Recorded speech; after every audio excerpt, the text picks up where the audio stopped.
little bit more remote. I do enjoy the convenience of everything is within 5 minutes or potentially walking distance when it's not 120 degrees outside. Right. But there is a beauty in not having your neighbors right on top of you. So, I have 10 acres, so my neighbors aren't on top of me, but the store is less than 5 minutes away. That's the best part of both worlds. There you go. You are living the dream. Come to New Hampshire. All right. Well, hey guys, welcome to another episode of Spilling Ink. We are the talk show that takes you behind the book to meet the authors and professionals in the publishing industry. I am Katie Solitis, and you'll probably notice Jay is missing. Shame on you, Jay. No, we really miss you, Jay. Come back next week for us. But I have the wonderful Jane with me. Hey, Jane, how you doing? I'm doing great. As you are living the dream. I'm so jealous of your view. I know, the ocean view. There. I'll just duck so you can look at it. I would sit outside and do the show so you could see it, but once the sun goes down, the mosquitoes come out and I look like, they're playing connect the dots on me. I get it. That's okay. We can still kind of see through your windows. Yes. All right. Well, before we get started, and because we know the boss is always watching, let's give a shout out to our sponsor, Goindy Now. You might remember them from last week. Joe was on the show telling you about the amazing things that Goindy Now does. They are the online indie artist network, and they offer exciting new content weekly, monthly, and seasonally, all of which highlight, support, and promote indie authors of all forms. Now, you can check them out at goindynow.com. You can subscribe to their YouTube channel or follow their Facebook page. Check our show notes below at the end of the show to find all the links to where you can connect with Goindy Now. Make sure you like and subscribe. That really helps the channel out. And remember, it's always time to Goindy Now. On to the regular business. We have a new author to introduce you guys to. RJ, would you like to tell everyone about your books? Yes. Oh, he's even got the book. Look at that. Close up here. Yeah. Nice. Oh, come on, get up there, right? Cold but not forgotten. Okay. Nice cover art. Cold. No, it's solo. Cold but not forgotten. That is a dental chair with a skeleton in it, and it's about the wife of a dentist who gets killed. Murdered. Ooh, murder mystery. Yeah, it's a murder mystery. It takes place in Elko, Nevada. And a little touch of Las Vegas in there and all, but it's about the hero is the police lieutenant in charge of the detectives. He's got two detectives with him that they go out to their shooting range and they see a body laying out in the field. And that starts the whole complicated plot because everybody believes it's the dentist. And then we start building up all kinds of other suspects. And I won't say any more about it. You have to get it and read it, decide if the dentist did it or somebody else or who knows. So as we say, everybody loves the woman and in town, but everybody had a hand in it somehow. That's cool. When you were writing it, because I've written a mystery, did you know when you were writing it who did it who was the culprit, or did you? Oh, you did it like I did. No, I love that. Yeah, I did not know who did what. That's awesome. I wrote a book that was a mystery that, so you have to make everybody, viable suspects. So that was really fun, huh? Yes, it was. And I just kept weaving the plot and bringing in somebody else, and maybe they'd halfway get cleared, maybe they wouldn't, and just went its way through suspects and Elko and surrounding areas, came down to Vegas a couple times, and that's it's just how I write, and I love it. I don't know what's going to happen.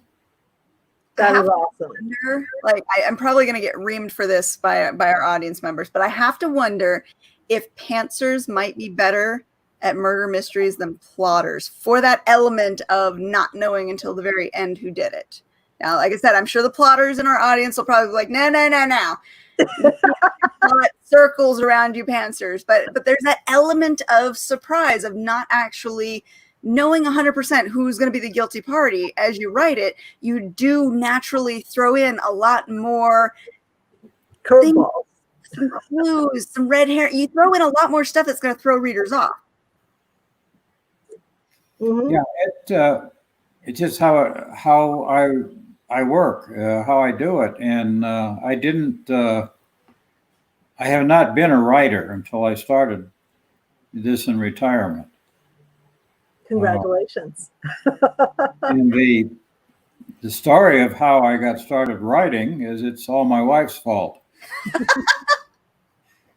We came down here from Carson City at the right time, bought a very lovely home, and then it was like, well, I'm retired, and I got started volunteering for the Cancer Society to drive patients to their appointments. And as you did know, Katie, nothing is close in this town. They live one place and their treatment's way on the other side. Yep. And then their treatment would be 1 to 2 hours at least. So I would sit there, and my wife had said, "You've had an interesting life with Vietnam and helicopters and police work and being EMT. Why don't you write your memoirs down?" And I said, "Who cares?" And she said, "Oh, for the family down the road." So, okay. So I started doing that. And then she says, "You can write a book." I'm like, I can't write a book. But I had these imprisoned time there. So I started taking my laptop and working during the time that they were inside. And I started plowing through my first book. And it's what it is. It's this, it's an all pantser. It's a murder mystery. And it's like, okay. The one that's published is actually the second in the series. The first one I'd self-published early on and just didn't know what I was doing. And the first part of the story had the memoirs in it, and I had tried to tie it in and it didn't work real well. So I went on into the second one, and that's the one that got picked by Wild Rose to publish. And then it was like, well, I'm supposed to give them another one. So went back to the first one, cleaned it up, and it's in their hands now.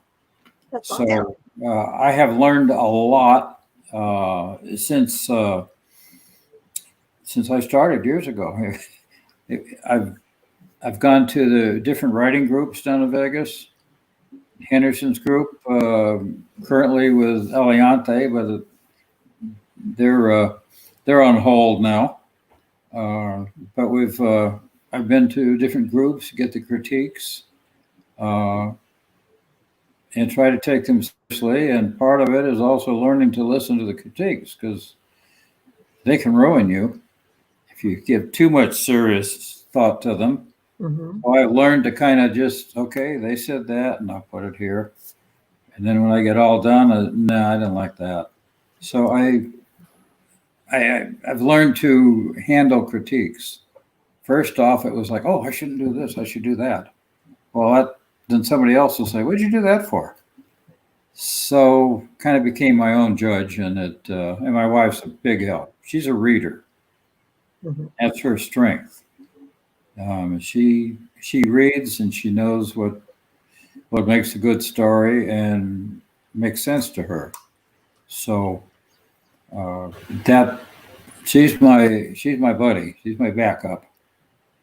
having a support system, which he walked in at the right time, is great, because he reads my books and he gives me feedback too. Sometimes after they're published, but most of the time before. But he's actually yelled at me because I did an ending that he didn't like. He's like, "You're not ready for this."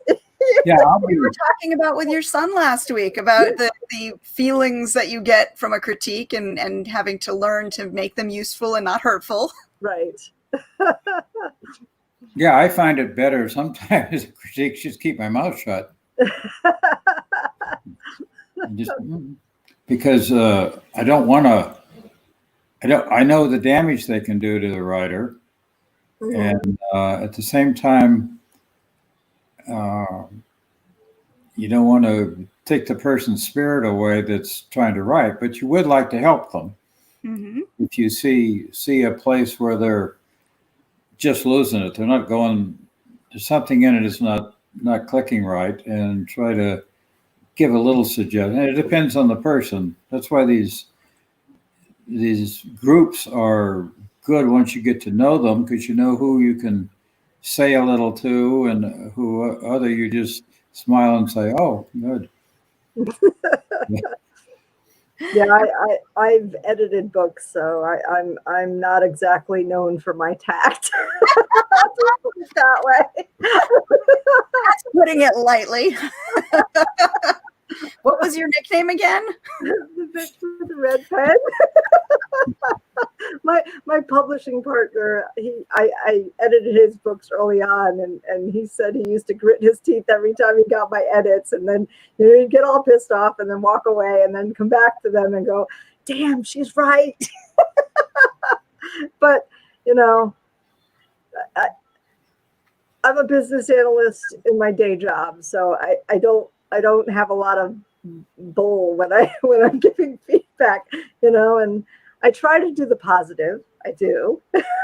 Right, Katie? If it's one word, good. But if I think the writer can do better, I push them to do better. Well, yeah, and like I said last week, when we go back and forth and we beta each other's books, yeah, we've got a good rapport at this point where we don't have to worry about mincing words. We can just say it, and we don't have to you through it. Feelings. Yeah, who cares about feelings? I don't like this. This isn't gonna work. Or are you sure you really want to do that? But we always manage to talk it through though, and figure out what can actually work. And that's the beauty of when you trust the person who's reading your material.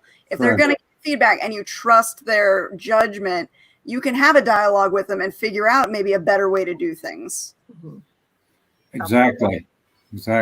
I agree with that. Now, the online version of critiquing groups is probably different than the in-person, because in person you're hearing that. Is that correct? Oh yeah, I don't do online. Never Okay. done that. And I don't really want to.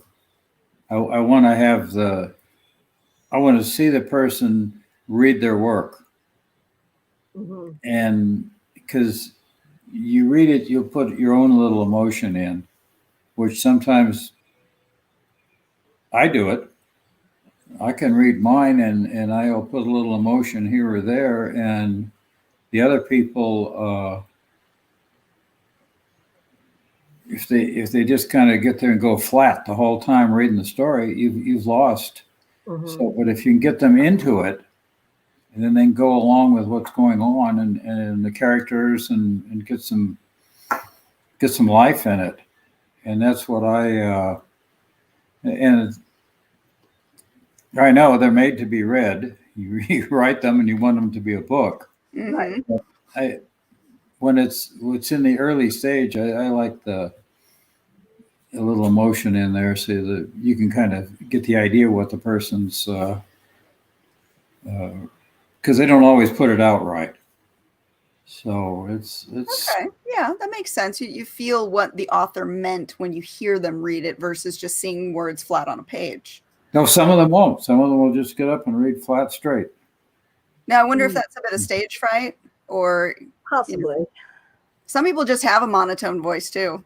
I mean, Now, I want to I ask have you, to work to do mine. I have to get some life into it because I can't just sit there and go on about this. And then he stepped back and he shot him and he went on. And so my critique partner has got me behaving myself when I'm reciting and all. So, good. That's good. You should let your passion show in your words. she's a good support. It sounds like it. It sounds like she nudged you into writing. She's nudged you into going from memoir to story. I mean, that's excellent. You need some kind of a cheerleader to help push you on. Absolutely. Absolutely. Yes. Now, can I ask you this? Yank you back. Or yank you back. Right before you go over the edge, just kind of yank you back there. Yeah. We don't talk a lot about writers groups here, and I don't think we've had an author that's really mentioned much about being a part of a writers group. I wonder if you could kind of tell us a little bit of what it's like to, one, find a writers group, and two, to attend meetings. Like, what happens? Well, having been through several in the area over the years, and not pointing fingers, but if you can get one where everybody gets along to begin with, and they just take turns. You got to bring copies so everybody can read it, and then you read it, and you can mark on the copies what your critique is, or oh, this was good part. I like this. Expand that, or they have. A few minutes after to have a critique where you can talk. And some of them will, some people will give very good critiques.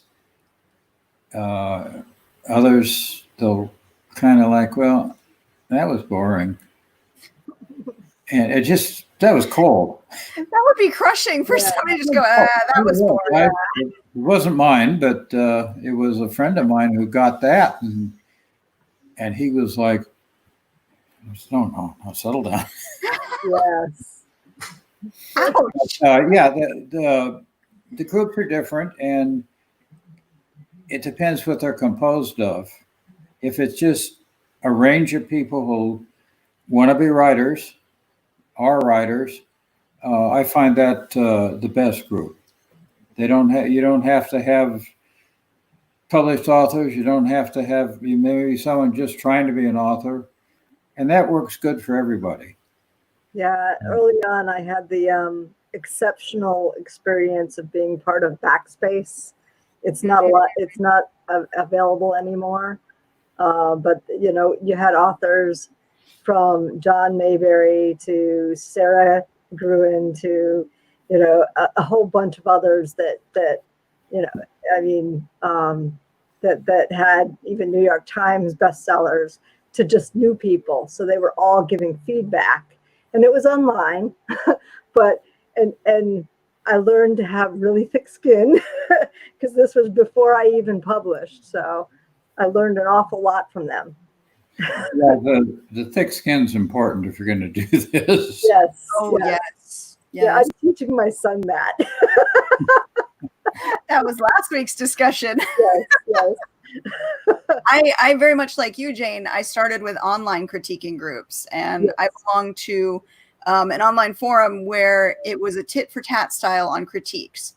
You would critique from an available pool of chapters that were available. You could critique as many as you wanted, and for each critique you did, your chapter was eligible for a critique, and it was always random. So if you critiqued somebody, they didn't have to critique you, but you were available to get that many critiques. So it made you want to do more. So I learned a lot of that back and forth without having to worry about knowing the person's feelings on the other end, and the same for them. So you would get very, very critical critiques, and you had to develop a thick skin very early on, because the anonymity of the internet meant nobody cares really about how the feelings are presented. They're just going to give you the facts, and that's it. Yeah, the harshest critiques I got was from Amy King, A.S. King. She is a fantastic writer, but she was no nonsense, didn't hold back, but she also told you what was good and what was bad. So she was, maybe that's why I critique and edit the way I do, because I got it, and I got, harsh honesty. And then sometimes it was, like, oh, okay, well, maybe I'll just scrap this. But they all made me be a better writer. And then I found, Margie Lawson's classes and learned much more about editing, much more about, putting psychology into writing and all the psychological tells and the physical reactions that people have, instead of telling the reader, just showing them through that. So I need to pull out my old notes from writing class. I got a series of blog posts I did when I first started writing that were my notes from every writing class that I took. Yep. I need to reinvigorate them and reproduce them again, because they still hold true today. Mm-hmm. And I do rely on a lot of those notes when I go back, just to even look at my own work and go, okay, this is what I forgot. This is what I need to do. I have my checklist of things that I always look for, before it's ready to go off to the next level for editing. But yeah, you learn a lot from those early days and from seeing what other people say about your work. Another thing, though, that you learn is, especially if you get multiple critiques, you learn what you should pay attention to and what you shouldn't. Because let's say you get 10 versions of a critique on your one chapter. What is the majority saying? What are the notes that are actually striking true with the majority of people? Those you might listen to more than the varied opinions. And you start to develop that sense of who you should listen to, or what kind of advice you should listen to. Right. Yeah, I agree. The last group, we would get 10, 12 people would show up. Most of the time it was the same group. There's always people that can't make it and somebody drops in to see what it's like, but the majority was a good core. And you learn to take everything back and thank them, and then you look at it after you get home and it's like, well, they like that, they like that, they like that. And then you start getting a feeling of what the audience likes. There's my wife was the reader, what the reader likes. Mm-hmm. Right. That's the key. That's what it's all about, the reader. Never discount a reader's opinion, because sometimes an author becomes too technical when they're critiquing, whereas a reader goes by the feeling. Does this ring true to me? Does this make me feel like I'm part of the mystery? So absolutely, reader opinions are important. Yeah, I agree with that. Does it pull it along? That's the key. That's what I've learned as an editor too. When I was editing actively on an e-zine, unfortunately, I'd start to read a story and my time is, precious, because if it doesn't draw me in at the beginning, sorry, it's not going to happen, because, I don't want to force myself to try to get through a story if it's not hitting something in me to say, oh my God, I got to find out what's next. Oh my God, I got to find out what's next. That's the key, I do the same when I'm doing developmental edits for clients, where if I'm getting to that point where I'm starting to fall away from the page because it's hard to read for whatever reason, I make sure and I explain, this is exactly why this is happening. These are some suggested changes. But at the very end of it, I always say, it's your manuscript. You have every right to ignore everything I tell you. This is just a suggestion. But I try and give them all the reasons why this happened, or why this is pulling me away. This isn't investing me in the story. This isn't investing me in the character. Why am I wanting to put the book down instead of continue to the next page? Yeah, Grabbing you right away is something I learned. I had a neighbor here who passed away, but he had some experience in screenplays. He didn't write, but somehow he was involved in Hollywood with screenplays, and he just took we were both on the board here, the HOA board, and he just took an interest, and he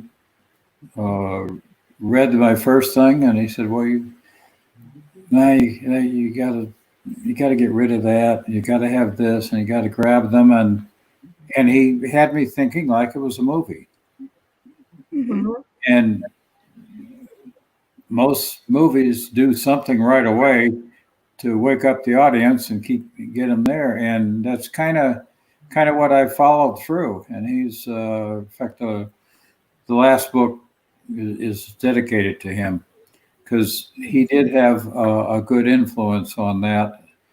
And so those are things that I actually can learn. So there is a book, and I can't remember who the author was, but it's Save the Cat. And I want to say Blake is the first name of the author. Anyways, it has to do with beats. And the author who wrote this is a screenwriter. And what he did was break down plot structure into 20 some odd different beats that follow along the 3-act structure that basically provide you kind of a roadmap of not exactly where your story should be, but what elements should be at what places in the story. And for a lot of authors, especially plotters, using these beats to line up what they want their characters to go through does help them in creating the story. And for pantsers, it works in the opposite direction. When you're done writing your story, you can compare what your character has gone through with the typical beats to see if you're hitting targets. So it works for both pantsers and plotters, but it's a really good way to help you in your mind structure the story to exactly what movies are, to get you into the action, to get those rising elements, to get the conflict in where it's supposed to be, and to get you to the climax and resolution in the expected order. Right. No, I totally agree. I had to learn all that over the years. I got to say that my imagination is good enough that got me started well, but you've got to have the refinery and the tools in there to, like you're saying, the plot and the resolution and all. So yeah. Did you have to do any research on anything in your books, or did you rely heavily on your background? My background? Did you have to do research for your book, or did you rely on your background? No, this is my background. Okay. Not the Area 51. No, that's pure imagination. Okay. I take that back. There's a little procedural things in there because it's a former Army Ranger and he gets involved, and he'd been a police officer. So that kind of gets, so there's places, I would use my background, but I'm the police work, the murder mysteries. They're, even though they're not my story, I can take bits and pieces over the years and see where it would fit in. And so that's been a big help. I'm sure. I've had to lean on some of my police officer friends on some of my past books before to say, is this accurate? Or is this, is this realistic? So those were two things. So I got help in that manner in one of my books. So.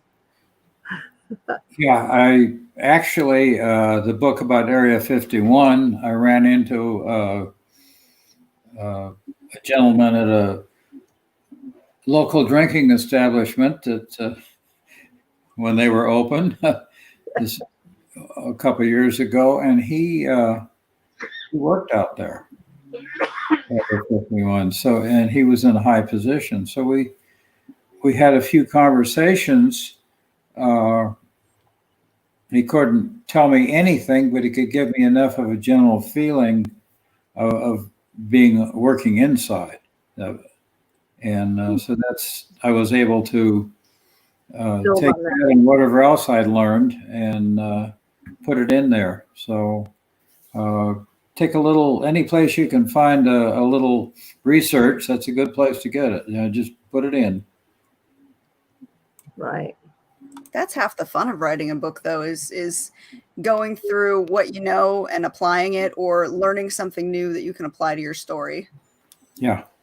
I think that's where we go down the rabbit hole. I mean, I can lose hours on the internet just doing research on things that interest me that I might use for a story.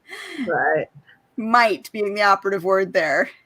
Yeah, I used to be concerned about too much research on Google about poisoning and things like that, but turned out that we're all in the same boat there. Yeah. I had blood splatter, and my sister did a forensic class in her high school, and she gave me all the blood splatter stuff. So that was interesting. Ooh. Okay, what is the weirdest thing that you've researched? Pardon? What is the weirdest thing that you have researched?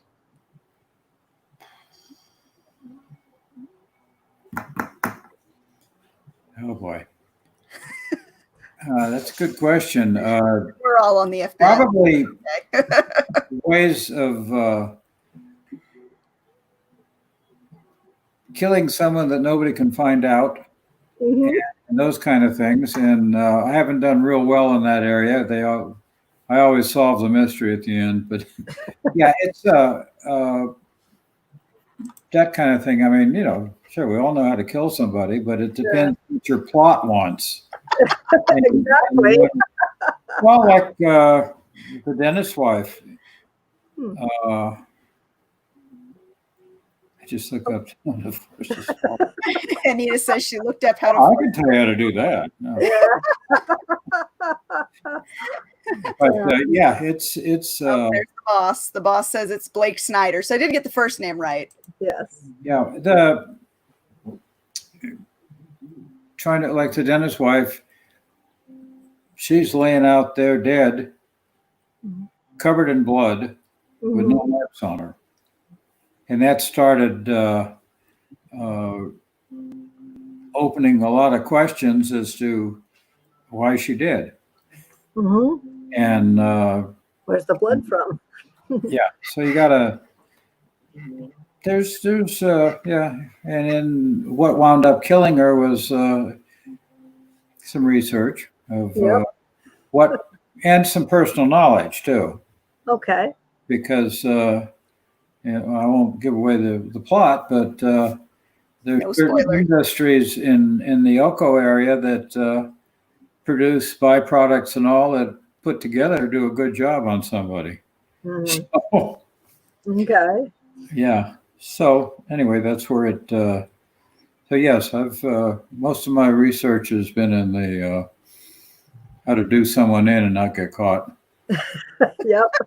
I was having a conversation with my daughter about this earlier, about how there are so many criminal investigation shows out there that people are just doing research by watching. They can easily figure out how to hide a body and get away with murder. I everyone's focus, not the doctors. on exploding people and what happens to them. Oh yes.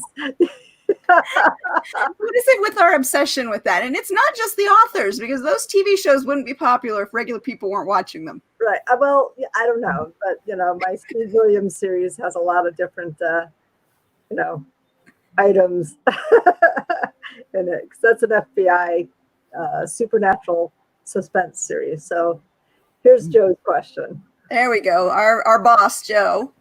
He says, how far into the story would you say you can't let go and you have to finish, even though your reader group or editors say it's not working?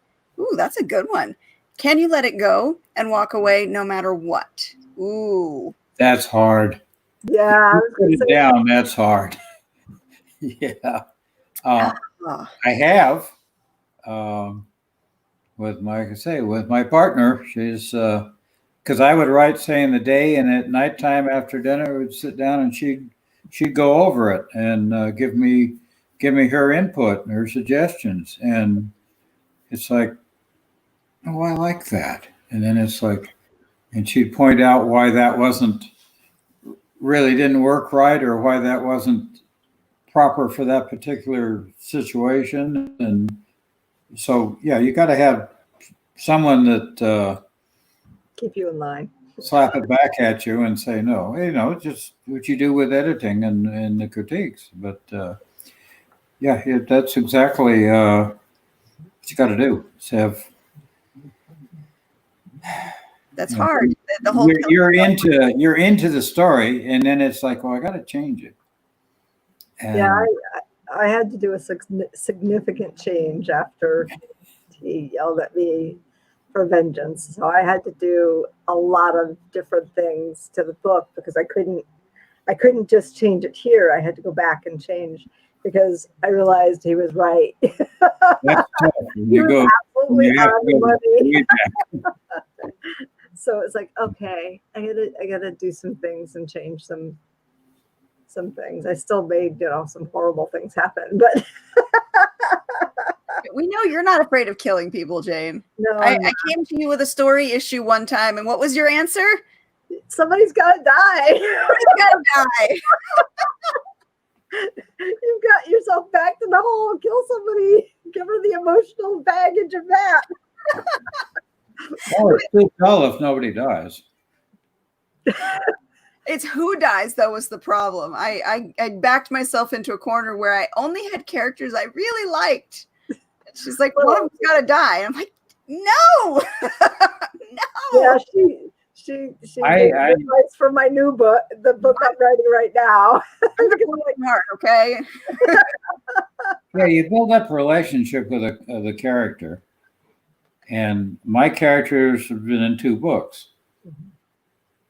And it's like, well, Part of you. kind of fond of them. Yeah. And they are people that I knew, I worked with. Mm-hmm.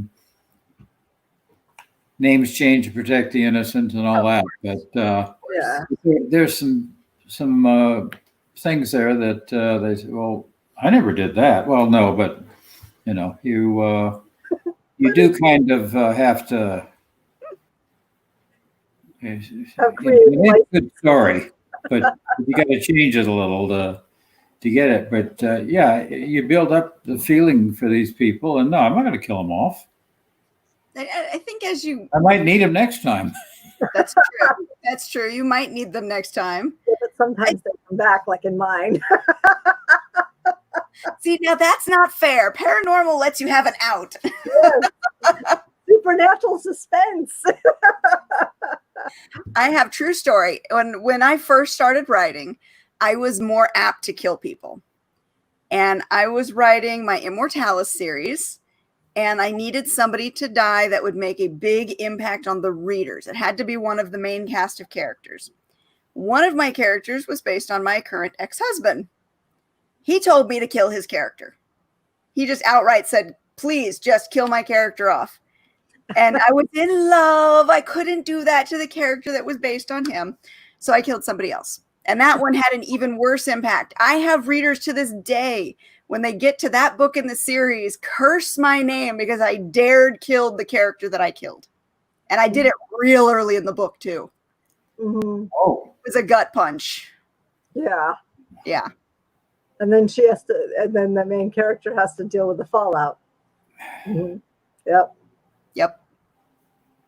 Yeah, I was a lot more apt to kill characters back then. Now I'm the bleeding heart. I can't kill my babies. Well, I've been with my characters for years.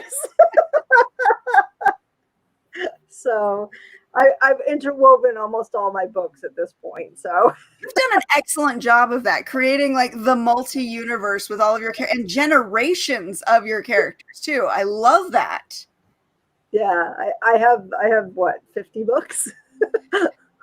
Can I grow up? I know, and the only ones that don't fall into that realm is the single title fairy tale romance ones that I'm writing, which I find it more difficult to write individual standalones than series, because with series you get to know the characters, as you said, we become fond of them. They're kind of living their lives in our head. Yeah. And it's very easy to pick up and go on with that story versus start something new and standalone. Yep. So when you're writing when you switched up to write the sci-fi, the Area 51 book, did you leverage some of the characters in your other series, or is this just standalone? Well, it's nobody with the stories. It's a new set of characters. If you want to hear how I came up with the idea, it's kind of weird.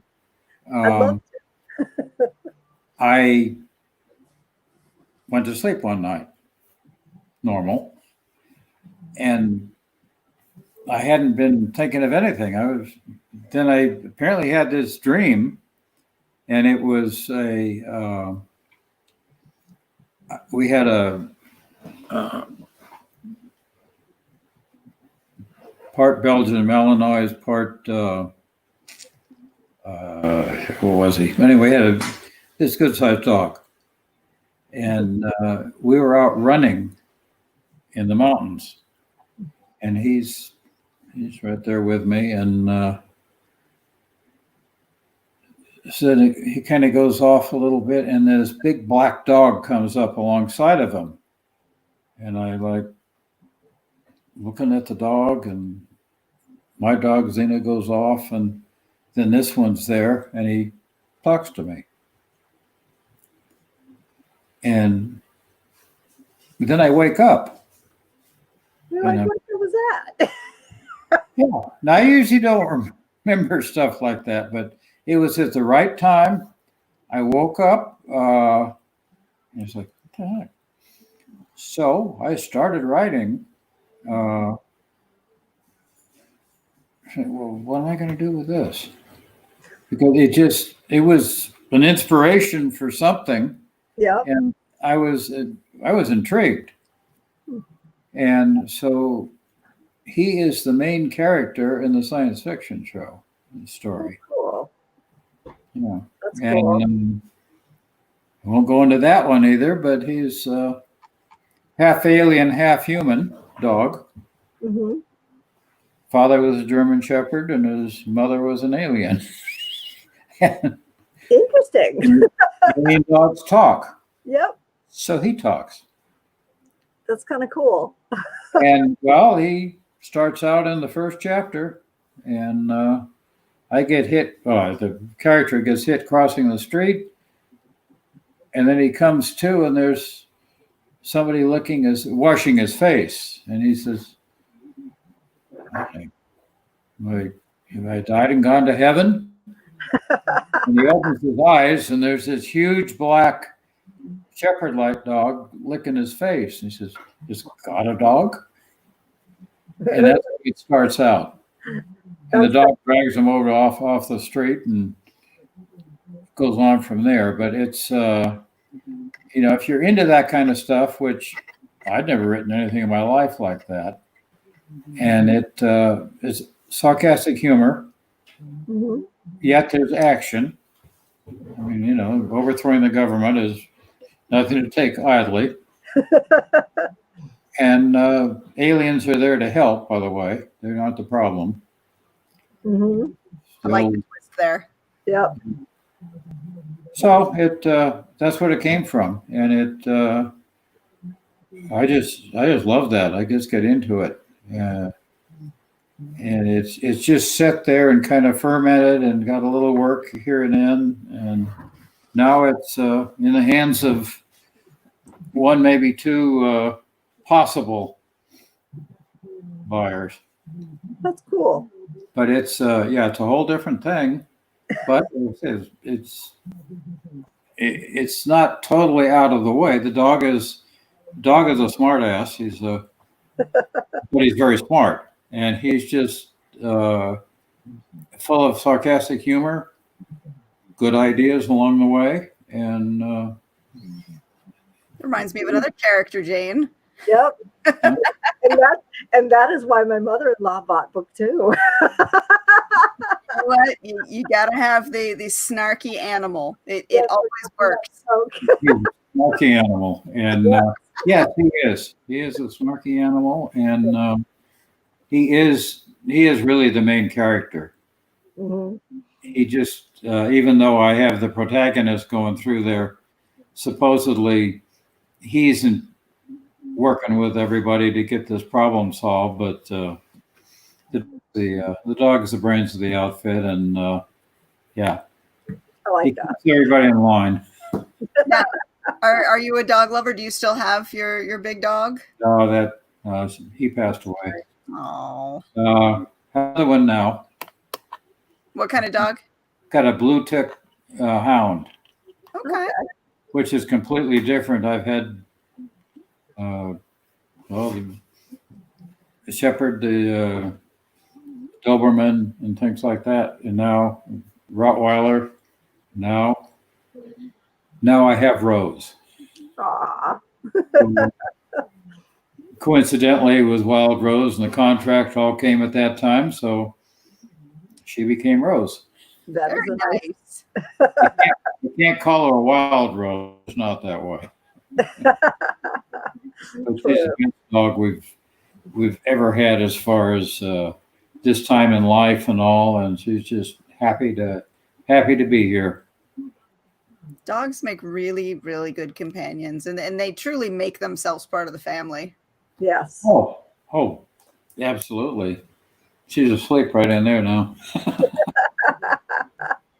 We've got a husky, we think German Shepherd mix.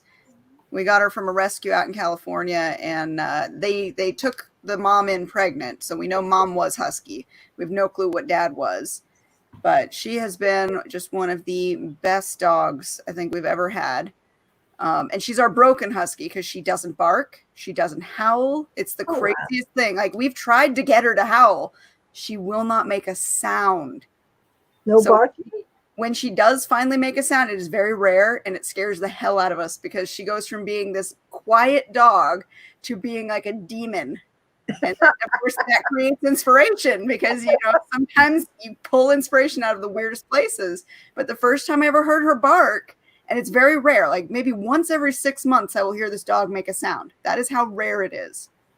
Aww. And huskies are known to be talkers. Yes. I heard her bark, and it scared the crap out of me because I didn't know what had snuck into our house that made this horrible, like, deep, bassy sound. Well, Rose is a rescue. She had been left in the backyard of a house when people moved out with a bag of dog food. That's the worst. And foreclosed upon pets here in Vegas. I've heard of them. Got a hold of her because the people moved into the house and discovered they had a dog. And surprise! Somehow they got a hold of foreclosed upon pets rather than taking it to the shelter. And they actually asked the people that were kind of short of fosters, could you watch it for a couple of weeks? Which apparently went quite well.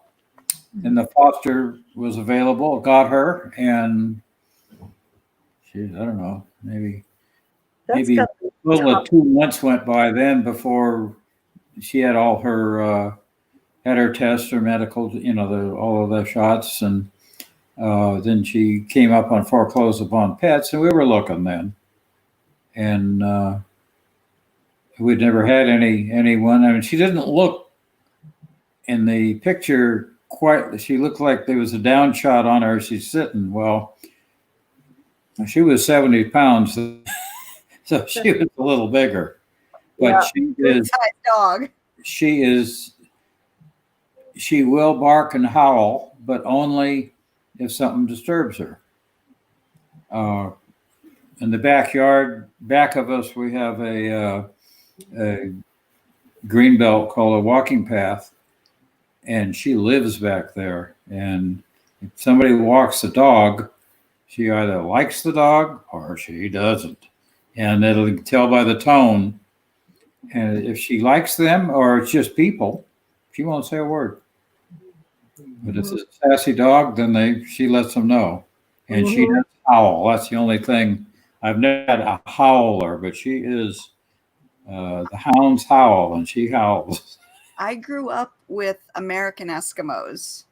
My mom has always loved them. And so throughout growing up, we've always had American Eskimos. And those are pretty yappy dogs. And the one that I remember growing up with, the one that stuck with us the longest, he would have conversations with you. You would come home from work, school, whatever, and he would bark at you and answer you back if you spoke to him, like you were having a back and forth conversation. So I love dogs that are very personable and that talk back to you. The fact that mine doesn't say a word, doesn't make a sound, is kind of creepy. We call the neighborhood watch because she will sit there in the window, and we've got a bit of a green belt behind us too, where people walk their dogs. She doesn't make a sound. She loves to watch, won't make a sound.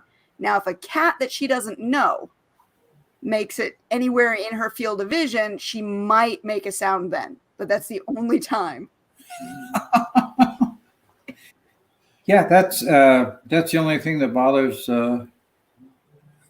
her is certain dogs. Others, she'll go along and whine, oh, and run along with them. Some dogs come up like to the fence and want to see her, and that's cute. But to just, they know, and she'll look at the dog when they first come, and she may do nothing, just stay where she's put, or she may give them hell. But the people never. At night, if we're sitting out there and it's dark and someone comes up, she'll alert and charge up to the fence to see what it is, but she'll assess the threat and let it go at that. Yeah, Good my dog. daughter has a rescue that, for a couple of years, he didn't make a sound either. And then my son-in-law and my son taught it to bark. Now it will not stop. Anybody walks by, he barks, and it's like, no. But the dog was so traumatized for 3 years he didn't do much. Oh. And it's starting to play now. So if you throw something, he'll go get it and bring it back. But that's recent. This dog didn't play. This dog didn't do it. I mean, I don't know what happened to him. And, I'd really like to find the people who did this to him and pound them into the ground. But, because that's just he's the sweetest dog, but now he's very vocal. And when you come in, he'll bark at you, and he'll like bark to everybody else that they're here. I'm sure that's what he's saying. Well, Rose is very, very sweet. Yes. And she's part of the family. I mean, if my wife and I hug her something, boom, out of nowhere she comes and she wants to be part of it. Yes. So that's kind of neat. Yeah. They make themselves part of the family. Yep. Before we moved into this apartment, we were living in a 2-story house, and Artemis, that's my dog, if I said the word bath time, I wasn't talking about her bath time, I was talking about the kids. She would follow the kids upstairs to make sure they took their baths. It was like her natural thing. If I said bath time, she would make sure the kids go upstairs. She would sit there outside the bathroom waiting for them to take their baths. Sit with us for story time. It's like she was a little mama. Yep. Oh, Natural, that's just what she did. We never trained her to do anything like that. Those were the babies, and she followed the babies and made sure they were taken care of. neat. Yeah, they are. Yeah, we haven't had a dog ourselves for quite a few years, but we had a shepherd when we were, yes, and she knew how to open doors. So, even doors that pulled in, she knew how to open them. And, we'd send her upstairs with my daughter when my daughter went to sleep. And, the dog would just hang her head, her ears would go back, and she'd plod upstairs. And, okay, it's time to watch the child while she goes to sleep. And the minute my daughter was asleep, you could hear the doorknob go. And then a few minutes later, she'd come down all happy that she was free from the bedroom. But we love that dog. She was our first baby. Yeah. Yep. Yeah. So, oh yeah. The smart ones and the sweet ones are the ones that, you just want to cuddle with. Mm-hmm. Although I wish I could tell Artemis to go have somebody else take her outside, because now that we're living in an apartment, which with a husky is very hard, she has to go outside. We have to take her outside. She doesn't just have a backyard anymore. I'm the only one she will come to when she has to go outside. Oh. She won't go to anyone else. And I have a teenage daughter who's fully capable of taking her outside. She won't go to anyone else but me. Hmm. Yeah. And of course, she doesn't make a sound. So what does she do? She comes up to where I'm sitting. She nuzzles under my arm. You know, that's her way of telling me she has to go. And if you say outside, does the twirly, twirly, twirly and runs to the door. So you know that's exactly what she wants. So yeah. Yeah. she tells us. Yeah. I wish we have a dog door now. Yeah. When we lived up in Carson, we couldn't have a dog door because beyond us was the sagebrush, and the mountains come down. Yeah. And dog door. creatures out there. So you got to let the dog in and out. We've had, rattlesnakes in there and coyotes like 40 feet away out in the field. Wow. And this is when Zena, who was part Malinois, Rhodesian Ridgeback, and she grew up to that fence, and she saw the two of them out there, and she was giving them holy hell.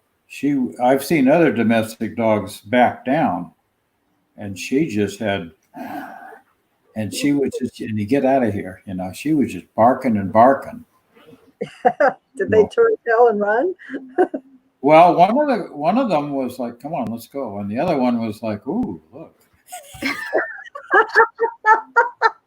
I could just hear the one thing. We got to go. Yeah, but look at her legs, man. That's what it looked like a couple of guys out there. And they were good, healthy coyotes. And finally, the other one went, "Okay, I'll go." But she just, she was just, if they were close on you, I know she'd have fought.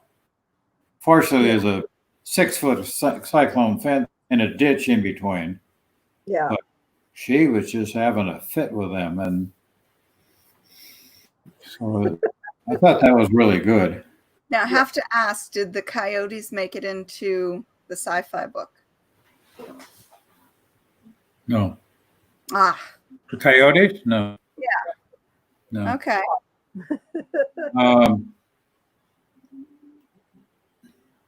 No, there's nothing but a dog now and then in there. Okay. No. Too late to change it. That'll have to go in another one. There you go. See, inspiration comes from everywhere. Yes. Heck, in Area 51, there'd be more than coyotes out there. I would think so. True. All right, we are people going around glowing or something. Oh, I've given away the book. Yeah, they're gone. No spoilers. No spoilers. All right, but we are coming up to the end of our hour, so we want to make sure that you've got enough time to tell the audience again where they can find your books, what the names of your books are. You said Wild Rose Publishing. Yeah, the Wild Rose Publishing. Okay. The book is Cold but Not Forgotten. I like that. It's available on Amazon, Goodreads. So I have a book page, a website, Twitter. But the dog, my Facebook is rjwatersauthor.com. And that's the only book that's out there for sale. So the others are coming. Yes. Yes. We'll make that sign daily, please. Well, we will make sure to put up your links on our show notes. It'll go on our YouTube channel. The show notes will be right below the video for people to find you and easily contact you. That way they can find your books. Definitely the Amazon link for it as well. Yeah. Okay. Absolutely. And Jane, how are we doing? Anything new to report this week? I'm beyond 20,000 on Grimm's Daughter. Cracked that today. I'm actually getting back into it. So I've had a hard time writing during this pandemic and getting my brain in gear. So, it's nice to be able to start to get into the role again. I second that. It has been so hard to write. Well, I've sent you countless messages. Yes. I'm stuck. And actually, I owe Jacob, that reminds me, I owe Jacob a response. He also sent me a beta critique on that first 25,000 words that I sent him. Yeah. And, his input was very helpful. I just haven't got around to it yet because I've been doing a lot more client work. Which, if anybody out there is listening, Rising Sign Books does have openings coming up in August for critiques, for book covers, for book formatting, what have you. Contact me either through the Spilling Ink page or look me up directly, katiesolitis.com, and click the link on my webpage for the book services. I do have space available in August. That's coming up in about a week or so. That's about all I have to report. So before we take off for the night, I want to give a shout out to our second sponsor, the other boss who we always know is watching, Rebekah Jonesy. She is an amazing author. You have to read her books. She is the COO of Three Furies Press, and she is the author of Realistic Fantasies, both sexy and killer. And of course, her links will also be in our show notes. So thank you to Joe Compton of Goindy Now and Rebekah Jonesy for sponsoring our show and making us available to have this streaming live, both on Facebook and on YouTube. Be sure to like, subscribe, share with a friend, and we will see you guys next week with more authors to introduce you to. Thanks for watching, guys. Thank you.